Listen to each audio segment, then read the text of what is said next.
Hey there, good people. Welcome back to the DNP podcast. I'm host Deb Agbede, and I'm ready for another week of NFL action. This episode will discuss another coach firing as Buffalo Bills fired Sean McDermott after another playoff loss. Also, the prospects of the Raiders in the aftermath of the College Football National Championship as they hold the number one pick in the upcoming draft. And I'll do picks for this week's Conference Championship matchups against the spread. This pod is available on Spotify, YouTube, and Apple Podcasts, so like, rate, subscribe, and all that good stuff to get up to date with each upload. Alright, we've now seen 10 head coach firings this offseason as the Buffalo Bills, after another playoff disappointment in a 33-30 overtime loss to the Denver Broncos, fired head coach Sean McDermott. He was head coach for 9 seasons with a record of 106, 58, and 6 division titles over his tenure. Now, what I will say is that I, again, agree that this was the right decision for the franchise to make. I think when, all the points that were made around Mike Tomlin and John Harbaugh in their firings in their respective places, that they do apply here, that when you do have such a long tenure and 7 years with, I guess, a good 5 to 6 years of Super Bowl expectations, and you don't meet those requirements, and I guess in this instance where, the big bad in Patrick Mahomes that did end your playoff hopes in years past isn't around, and, in this time you lose to Bo Nix, and, however your thoughts are of Bo Nix, even though he did have an exemplary performance, it's not Patrick Mahomes, and again, it's a situation where, okay, how can we run this back and just move on this year with the same, pieces in place and think that this is going to be the year where our fortunes change and we actually get to Super Bowl and eventually win it.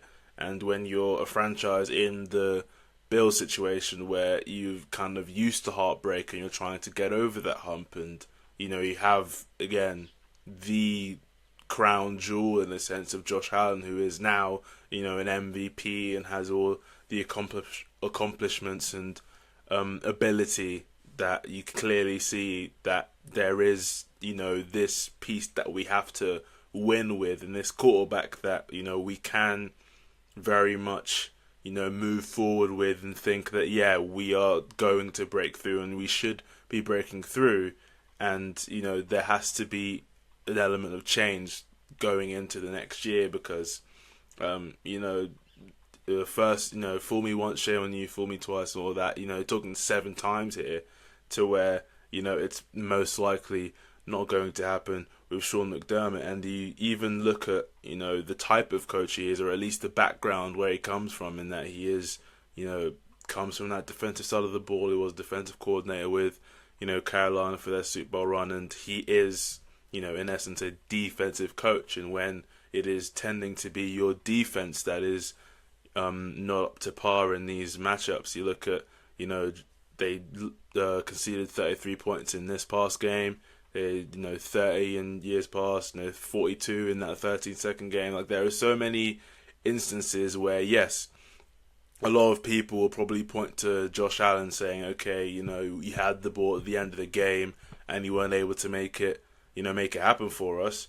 But you obviously go a series before that, and it is, the other offense putting on the touchdown at the end where the defense isn't able to close the game out and, allow the Bills to progress in those instances in divisionals and conference championship games to the Super Bowl, to where, again, you look at the head coach and his defensive background and you think, okay, at least one of these times your specialty should have, taken us through in this instance where it didn't happen, and they now find themselves having to make the decision to fire him and let him go, because there's only one playoff loss, I think, 2022 Bengals, where they lost 27-10, where you look at it and you say, okay, the offense was the ones that underperformed and didn't show up in that instance, because the other times you're putting up 24s and 30s and 29s, and you're saying, okay, maybe, if the defense, performs to a level on a coaching side of the ball and a coaching stance where, we're able to, call that blitz at the right time and, set up that coverage. Like, out of 7 instances, you would have hoped that with this defensive specialty head coach, that one of those moments would have brought about the right coverage and the right play call at the time to get them over that hump and move them forward into winning a playoff game or winning a Super Bowl with their all-star quarterback. So when I think about the decision and when I saw the decision was made to fire Sean McDermott, I was like, yeah, right decision. What I was surprised about, and what I would definitely say is something that was cause to pause, and even I would very much say it was the wrong decision to be made, is the fact that GM Brandon Beane, or now President of Football Operations Brandon Beane, got that promotion to a position after the fact, when you wouldn't say that the Buffalo Bills roster was there's no perfect roster, but you could definitely say that there were holes, or there were decisions made in instances where you look to a GM and say, okay, why is, as decent as Khalil Shakir is, why is he our number one receiver when we should be, we had Stephon Diggs, you made a decision to trade him, and you don't essentially replace him with a solid or valuable wide receiver one. And to be fair, I am recording this. I record these on Wednesdays, and the owner Terry Pegula and Brandon Beane had a press conference, and the point was brought up about Keon Coleman, who obviously has his own discussion points. I'm sure there's a future song that could be played in the background as I'm talking about Keon Coleman right now. But the owner essentially put that on the coaching staff, and that Brandon Beane supported the move, but he would have probably chosen someone else. Okay, why didn't he choose someone else? If you're the GM of the team and you are tasked with the roster construction and how the roster is made, and you make that trade of Stephon Diggs, you get the second round pick, you bring it in, you then obviously make the move to then trade back and get Keon Coleman. Did you prefer Worthy? Did you prefer McConkey? Did you is there another receiver in there that I can't have the draft class in mind where there would have been a better fit, but you could definitely say that Keon Coleman has disappointed. And if you're essentially going to slam the coaching staff and pin the coaching staff on the Keon Coleman pick, which again, even in itself is a bit of a weird thing to say in a press conference because he's still on the roster, so you're essentially kind of claiming him to be a failed pick already in his third year, despite the fact that obviously he is still a Buffalo Bill, and you're kind of just having him sit there and be like, oh, okay, right, the owner thinks I'm crap, that's great. You kind of don't want those things in the public eye for sure. Like, even if you believe that privately, it's probably not something you should say out in public. But to kind of pin a roster decision that is the GM's job on the head coach and then fire the head coach, but then later in the press conference mention the fact that it's a good roster with good coaching, and you've only made the decision to fire Sean McDermott off the back of the Denver result, which you also then mention the fact that it was a bad ref call. So in essence, the coach isn't at fault for his own firing, which is kind of a bit maddening and a bit sort of inconsistent. It just... if I was a Bills fan, I'd be worried in terms of what was just mentioned in that press conference, because you're telling me that my GM wasn't building the roster, didn't exactly make this decision to draft a receiver on the back of trading Stephon Diggs. So whose decision was trading Stephon Diggs? You know what I mean? Like, there's that bit of, what am I meant to be angry at? What am I meant to think? What is the reason for where we're in this position where we are now looking for a new head coach, and why our roster is lacking the depth behind the starters, or even the starters aren't of a certain level to where we are just left behind, because there's just so many things to think about as a fan, and then when your owner goes out in a press conference and says those things, it doesn't fill me with much confidence that the right decision is going to be made moving forward. Because when you look at the discussion around the Bills roster and around things that are why they haven't been able to get over the hump, a lot of people point to the fact that Josh Allen's a bit undermanned. Like, it doesn't have as good horses next to him that the other quarterbacks do in the playoffs. And obviously, it's a cap space league, so you have to kind of manage that thing as you do. But the Chiefs don't seem to have the same issues, or the Ravens. I fully back the Harbaugh firing because he does have the horses with Lamar and Derrick Henry, and Zay Flowers is a solid number one, and he's very much more of a number one than Khalil Shakir. So, pardon. But yeah, you just kind of say, okay, if you're going to make the decision to fire one, you should fire both, because again, those decisions, I guess, with the Keon Coleman pick and specifically, those decisions were made in harmony. So why would you then kind of just say, GM isn't at fault for making the wrong pick? That's all on the coaching staff.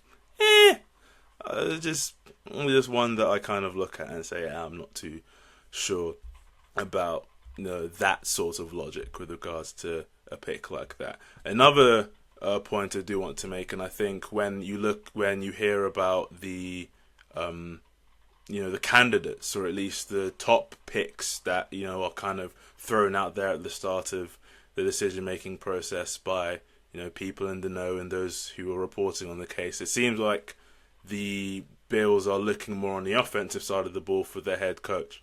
And I get there's sort of logic, okay, we've just had a defensive guy, so then let's flip it and bring in an offensive guy. But the Bills' problem when in these playoff games, or the Bills' issue, hasn't been the fact that they haven't been able to put up enough points. Like, they've just turned the ball over 5 times, yes, but they still scored 30 points with those turnovers. So clearly the offense is strong enough, with obviously Josh Allen pulling the wagon. So Joe Brady isn't the issue. I mean, if you're thinking of promoting him, it doesn't seem like he's getting a head coaching job elsewhere. So I guess why would you promote him? And you could keep him in the offensive side of the ball as a coordinator, and then you could bring in, I guess, what I would do as the Bills decision maker, if that was me, was to bring in someone like a Brian Flores, like a Robert Saleh when he was available, like someone who can come in and give us the edge on the defensive side of the ball that we have lacked in years past, with regards to McDermott not being able to, I guess, call on that side of the ball to close a game out when Josh Allen and the offense does their thing and, puts up a touchdown when, I guess, necessary on the front end, and I guess not being able to do it on the back end in these playoff performances. But having someone that can scheme up, to call the right, because that's what Flores has been able to do. Is we've seen what the Minnesota defense has done in years past. Like, they were 9-8 with Max Brosmer and JJ McCarthy playing at a very low level. You think that if you are able to marry that sort of defensive ideology with the offensive horsepower that Josh Allen is able to produce, then you could have that marriage that really is a force in the AFC. Not what a young offensive coach like a Davis Webb, who's the quarterback coach with Denver now, or I don't know if I'm bringing in a Clint Kubiak, or I guess Daboll is the number one sort of candidate, it looks like now, who had his issues in the Giants in New York. So it just feels like that's a bit more lateral, or a net negative to Sean McDermott, who you just let go, as opposed to someone like a Brian Flores, like a Robert Saleh, who is a defensive mastermind, for lack of a better term, which I feel like if you paired up a defensive mastermind with the right coordinator, which you could have your pick of the coordinators because you have Josh Allen in the back pocket. So you're not going to, I guess you're not going to find that you're going to have to choose an unproven coordinator because all of the best available candidates will be at your disposal because you've got the franchise quarterback and an MVP level guy in Josh Allen. So that's just one thing I just want to put my thought on because, the fact that the Bills are looking at Daboll or, a offensive guy on, to bring in as head coach, is just, I don't think that's the right thing that's going to take this team over the top, as opposed to, obviously I've mentioned Brian Flores as someone getting that defensive mastermind because, that I think is what's going to make sure the Bills get over that hump and, win a Super Bowl one day. Okay, Monday night saw the College Football National Championship, which saw the Indiana Hoosiers come out victorious behind a heroic performance from their quarterback and projected number one overall pick in this year's draft, Fernando Mendoza.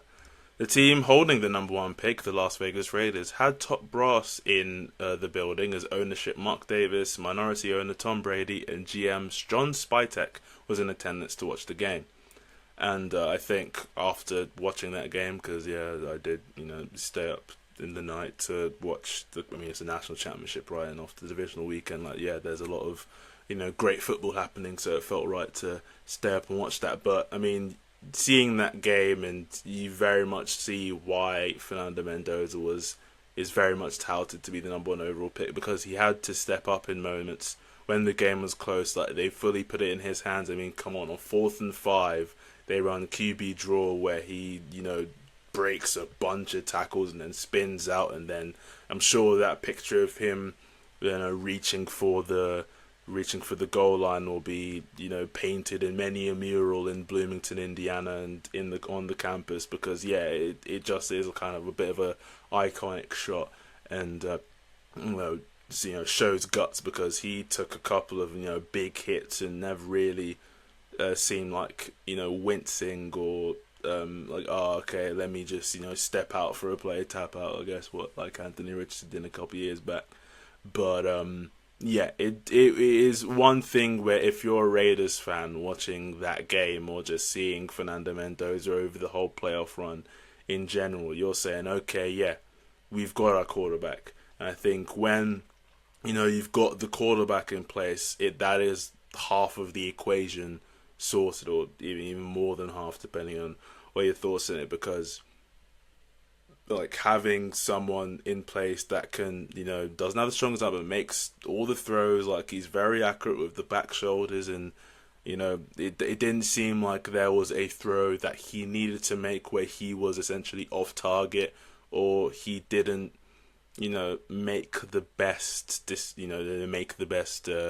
movement or decision within the pocket to where it's he's just has a lot to work on. I feel like he is someone who could come in and with the right pieces around him, they could compete fairly quickly. So he's going to the Raiders, right? And if you're looking at the Raiders roster, you need probably a couple of interior linemen, couple of receivers, couple of linebackers, couple corners, couple safeties, butcher, baker, candlestick maker. You kind of get what I'm saying here. They do need a lot in terms of the roster, but in this year's free agency, they've got around 90 million in cap space. I think it's around 82 to be specific. But if you cut Geno Smith, which obviously if you're bringing a new quarterback, it is something that enters the mind space. You could, free up about 8 million, which takes you up to 90 million for this off season.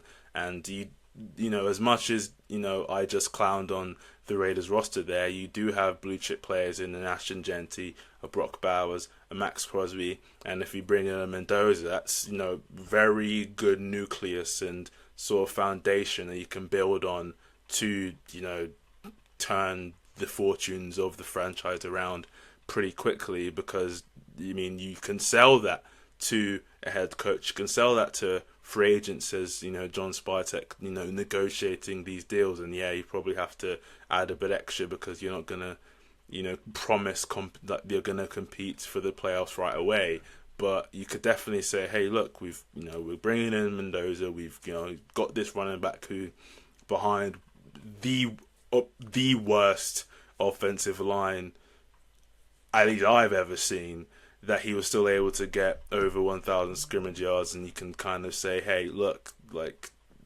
this year, things didn't go our way, and we've got Colton Miller who can come back, and hopefully he's healthy. Knock on wood, is a very serviceable, good tackle in the league, and yeah, you make those moves to bring in a solid interior O-line, because if you give Mendoza time and you give him weapons, I guess for a lot of quarterbacks going to say this, but at least with him, definitely you can be competitive. You can at least show that we're not just a 3-win team, that we tried to compete and we brought in Pete Carroll and everything just blew up in our face, that we can move forward with you. I guess Clint Kubiak. I guess this is sort of the type of team, in lieu of what I said in last section with the Bills. Like, if you're a Davis Webb, if you're I guess Clint Kubiak, if you're a young offensive mind,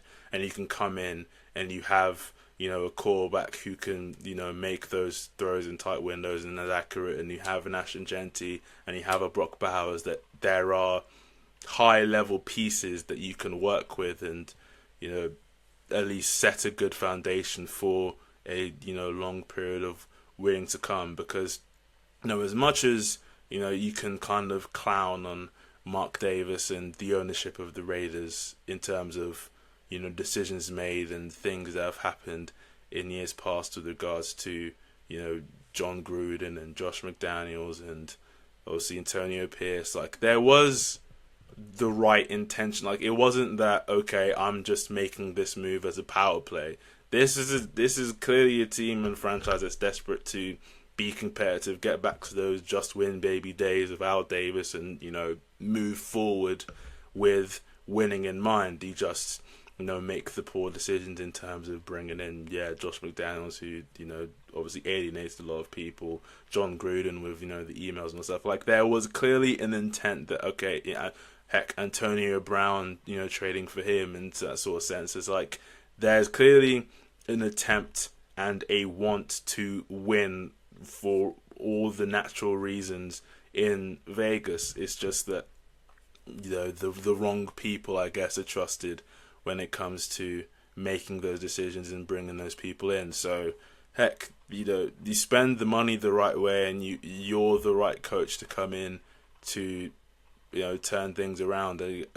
No matter how tough the AFC West is, it's shown that if you're Denver and you can make the absolute calamity of a decision to sign Russell Wilson to a big deal, you turn things around, bring in Bo, you spend money the right way, and like Greenlaw, Hufanga, draft right, Benito, PS2 and all that stuff, you could turn into an instant contender right away. And the Chargers as well, you have Herbert, you bring in Harbaugh, and boom, okay, we're a competitive team now, been to the playoffs in both years. The Chiefs can come back down to earth. They're not this impenetrable force. Like, they can be beat.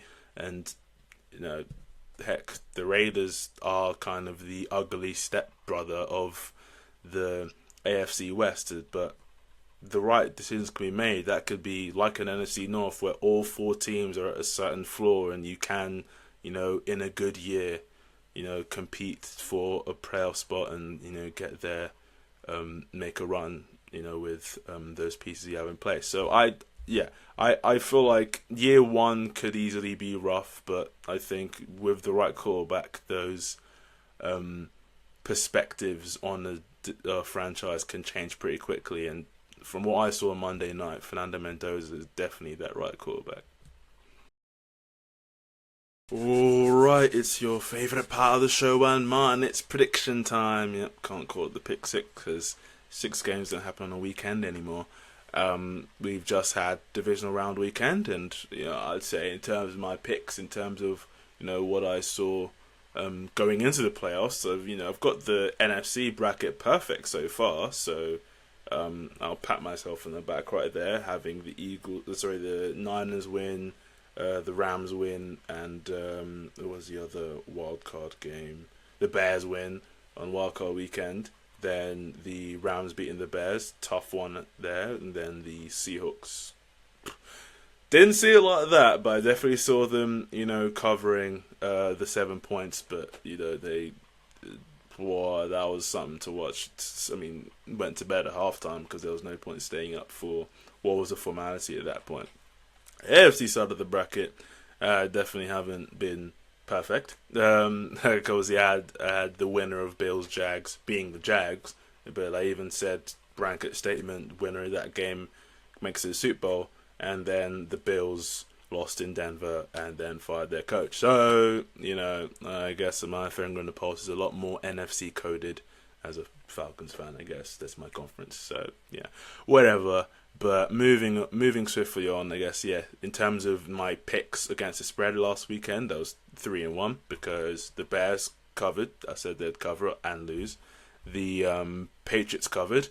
Boy, do I have a lot to thank CJ Stroud for as a result of that, because if I'm being totally honest, the way Drake May was fumbling and that defense was performing on Houston's side, like if you have, there's been a lot of conversation with regards to people thinking you should have benched CJ. I can't disagree because it's still as much as you want to win in that interim, you do still have, I guess, him as the franchise guy, and I don't see a world where you bench CJ Stroud in that moment and then expect to have success with CJ Stroud the next year, and there's no kind of easy move to another quarterback in the NFL that would warrant moving off of CJ Stroud. So I think that would have been a very short-sighted decision to make, but we move anyway with regards to the playoff positions, and the Patriots end up winning and covering. The Seahawks covered. I did say they cover. Didn't think they win by 35, but yeah, I'll take it. And then here's my one loss in terms of the Broncos covering, because I thought the Bills would win outright. They win by 3 and a 1.5 point favorite spread. So I'll kind of take my lumps with regard to that prediction from the AFC side. But regardless, my Super Bowl pick is still in there in the Seahawks.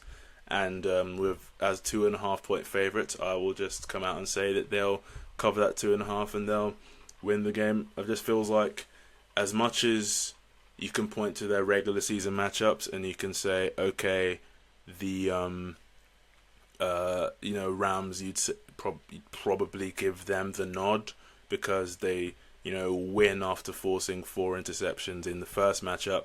Second matchup, they're up 16 in the fourth quarter.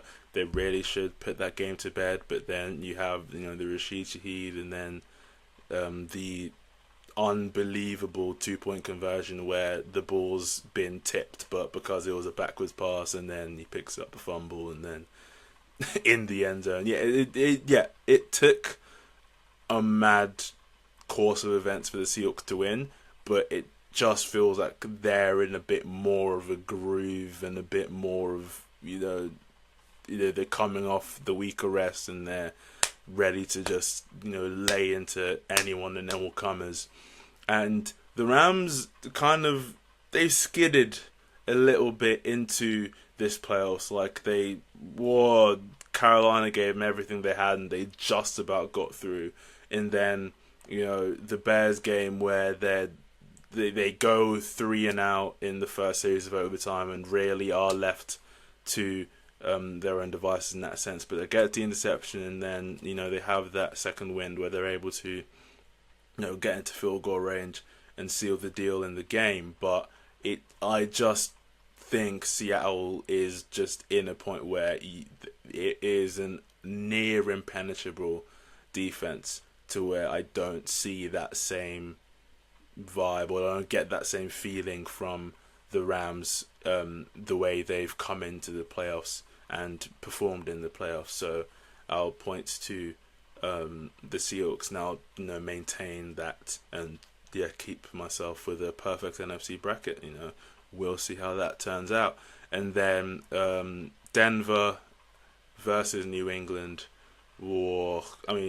is there a worse, like, is there a bigger drop off in mood that could come after, going and progressing to a home conference championship game than your starting quarterback being done for the year of a fractured ankle? When did that happen? Didn't notice it. Like, it seemed perfectly fine to me, but obviously it didn't turn out to be the case, and he's had to have surgery. And now Jared Stidham, who hasn't thrown a pass all year, is now going to have to step in and be, the starter in a conference championship game to get to the Super Bowl.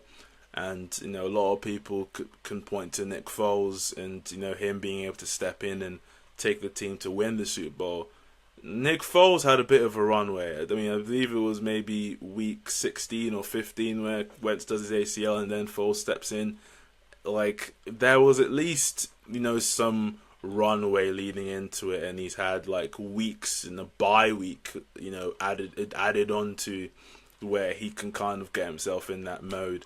This is only a week, and the Patriots defense aren't pushovers in any sense. Like, they are going to really get after it, and I think the Broncos defense, again, pointing to sort of, they have a very, strong identity and sort of aura around them in terms of being, like, very steely and very tough to get through. But, they've shown that when they face the top of the NFL, they are susceptible to, big plays being put on them and big points being put on them, as we've seen with Buffalo scoring 30. I believe the Jags put up 34, or they definitely kind of controlled that game throughout.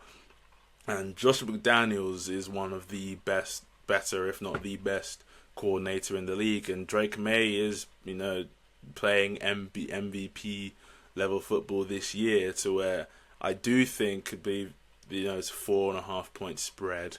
I do think the Patriots are going to cover. I do think that's after like a 2-year rebuild, they're gonna get themselves back into the Super Bowl. But it is just, it's luck, I guess, in this sense, to where you're facing a backup quarterback in a conference championship game. But you do make your own luck. You do have to be in the position to capitalize on that sort of thing, and that is what the Patriots have done. So you have to give them credit where it's due. But yeah, I think for this weekend, it's too tall a task to just bring someone off the bench to take us to a Super Bowl. And I think there's a phrase in terms of a coach being asked, like, why doesn't the backup quarterback get reps, in regards to Peyton Manning, was one of Peyton Manning's coaches back in the day. But there's like, why doesn't the backup quarterback get reps? And his response is simply, well, for lack of a better term, if 18 goes down, we're effed, and we don't practice effed. So that kind of leads credence to the point where we just, if our quarterback goes down, we're kind of left to in the lurch a little bit. So we're just not going to give him the reps he probably would need if he was going to step into the game. So obviously we'll see how things turn out. But yeah, I'm very hesitant to point to the Broncos covering a spread or winning the game outright. So that's the way I see it. And that's this episode of the DNP podcast. Thanks for tuning in. Thanks for listening. Like, rate, subscribe, all that good stuff. Love to see you next week, where we'll have Super Bowl to look forward to in 2 weeks. Let's see how the conference championship weekend plays out. Thanks for tuning in, and have a good day and have a good week, and enjoy this week's playoff football. Bye bye.